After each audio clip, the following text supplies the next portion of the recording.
Assalamualaikum warahmatullahi wabarakatuh. Selamat pagi anak-anakku. Bagaimana kabar kalian?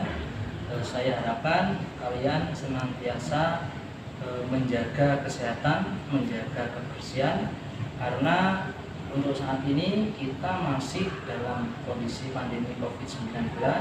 Jadi dengan kalian menjaga kesehatan, secara tidak langsung kalian menjaga diri kalian dari ancaman COVID-19. Kemudian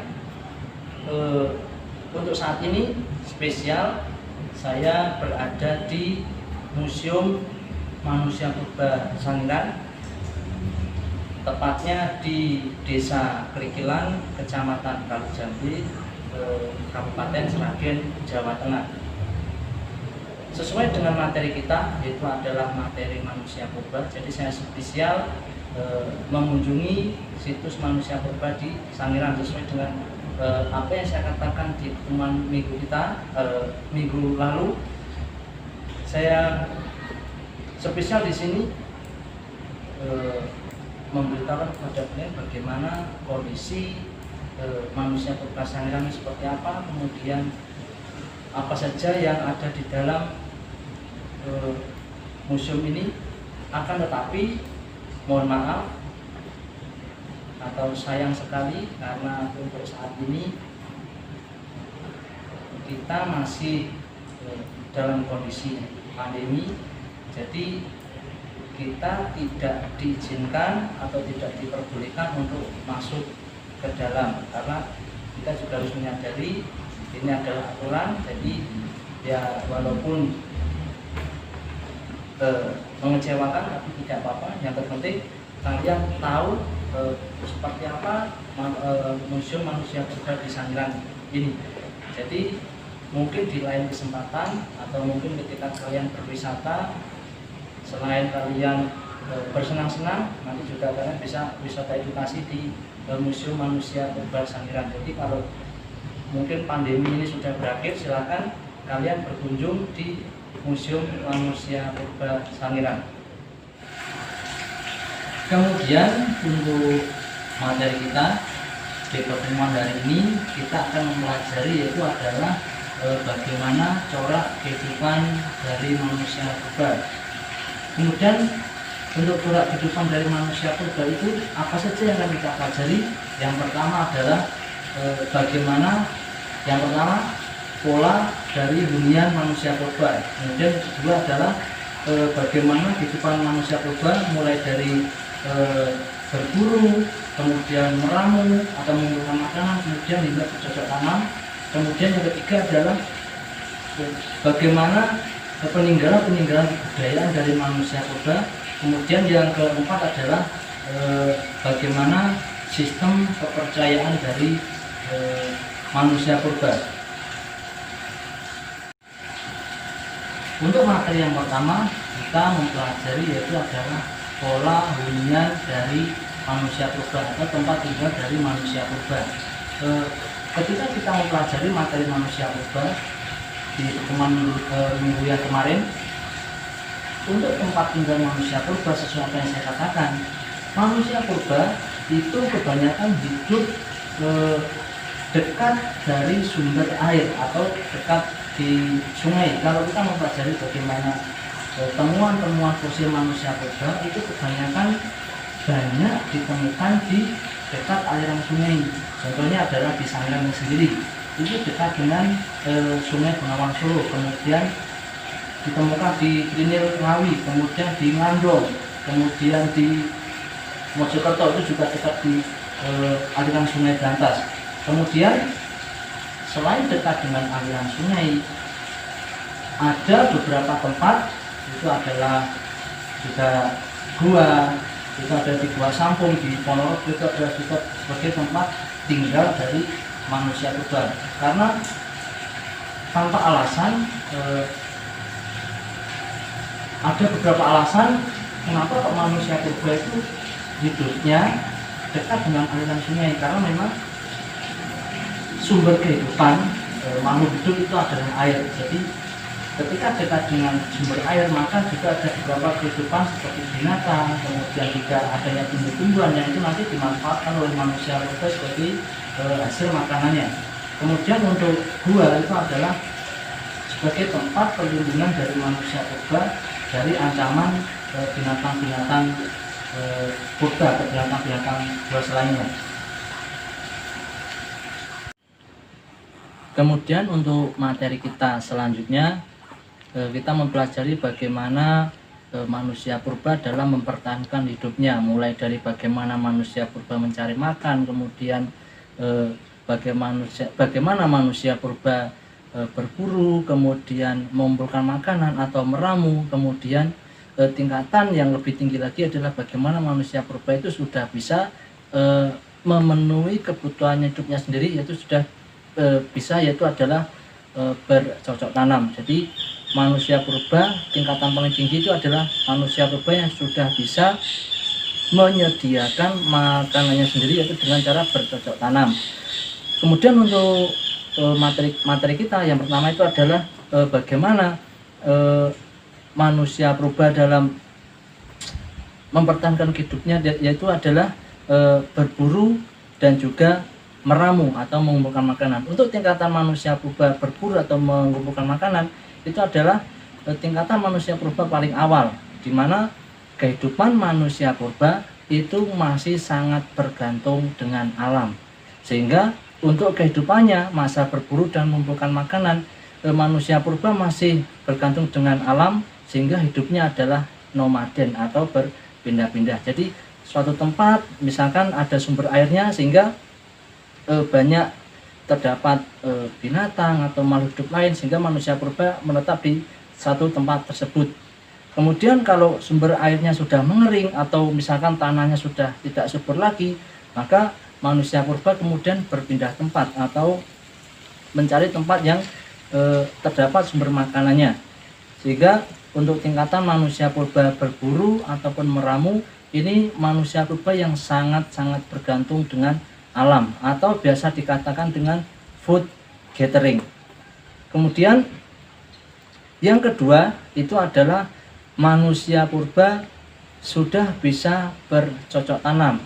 Itu adalah tingkatan manusia purba yang lebih tinggi lagi, dimana kalau masa berburu itu masih yang namanya adalah food gathering atau masih sangat menggantungkan dengan alam. Tapi kalau masa bercocok tanam itu adalah periode atau masa food producing atau manusia purba yang sudah bisa memenuhi kebutuhannya sendiri tanpa bergantung dengan alam. Kemudian untuk masa bercocok tanam ini, manusia purba sudah mulai hidup menetap, walaupun tidak selamanya menetap itu, tapi untuk tingkatannya manusia purba sudah menetap. Jadi misalkan di suatu tempat manusia purba mendiami suatu tempat yang tanahnya subur, kemudian mereka sudah menanami untuk kebutuhan hidupnya sendiri. Akan tetapi ketika tanah tersebut atau lahan tersebut sudah tidak subur lagi, maka manusia purba meninggalkan tempat tersebut, kemudian mencari tempat yang lain untuk ditanami sebagai sumber makanannya. Jadi walaupun tidak selamanya menetap di suatu tempat, tapi untuk tingkatan manusia purba pada periode ini sudah sangat tingkatan hidupnya sudah sangat tinggi bila dibandingkan dengan masa berburu atau mengumpulkan makanan. Jadi untuk bedanya adalah pada masa berburu atau mengumpulkan makanan itu dikenal dengan nama food gathering, kemudian hidupnya masih sangat bergantung dengan alam. Kemudian untuk kehidupannya itu berkelompok dalam skala kecil. Kemudian kalau masa bercocok tanam itu dikenal dengan masa food producing, jadi sudah bisa menyediakan makanannya sendiri atau sudah bisa bercocok tanam walaupun sangat sederhana sekali. Kemudian hidupnya tidak seperti masa berburu, sudah bisa bercocok tanam, kemudian tidak terlalu menggantungkan dengan alam, kemudian sudah hidup semi menetap. Itu adalah bedanya antara manusia purba masa berburu dan meramu atau mengumpulkan makanan, dan juga manusia purba pada masa bercocok tanam. Itu adalah materi kita untuk yang kedua. Kemudian untuk materi kita yang ketiga itu adalah mengenai hasil kebudayaan. Jadi yang menarik di sini untuk hasil kebudayaan dari manusia purba itu tergantung bagaimana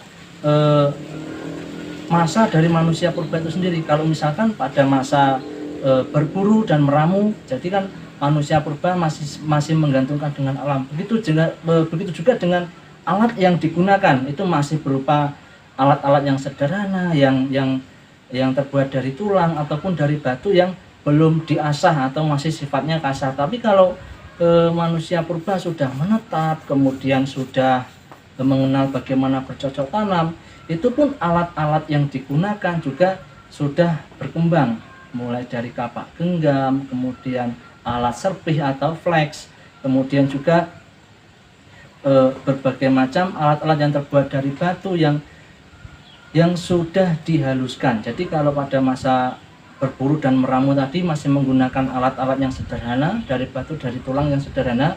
Tapi kalau pada masa bercocok tanam itu sudah menggunakan alat-alat dari batu yang sudah dihaluskan, karena memang metodenya berbeda. Kalau meramu tadi masih menggantungkan dengan alam, tapi kalau bercocok tanam itu sudah mengenal bagaimana cara bercocok tanam, sehingga sudah bisa menggunakan alat-alat itu tadi. Itu adalah hasil kebudayaan. Kemudian juga untuk hasil kebudayaannya, kalau itu nanti ada masa Paleolitikum, kemudian Mesolitikum, ada Neolitikum, ada Megalitikum. Itu setiap periode memiliki hasil kebudayaannya masing-masing. Yang paling mudah kita temui adalah hasil kebudayaan pada masa Megalitikum. Ketika kalian paham atau sedikit mengerti peninggalan-peninggalan pada masa Megalitikum, antara lain ada sarkofagus, ada kubur batu, kemudian ada punden berundak. Itu adalah peninggalan-peninggalan atau hasil kebudayaan pada manusia purba. Kemudian ada yang namanya adalah Jokenmodinger, itu adalah sampah dapur dari hasil-hasil makanan dari manusia purba. Kemudian juga ada Abris Sausrose, itu adalah hunian dari manusia purba. Itu adalah berupa gua-gua yang di awal tadi saya mengatakan ada gua Sampung, itu adalah salah satu hunian dari manusia purba.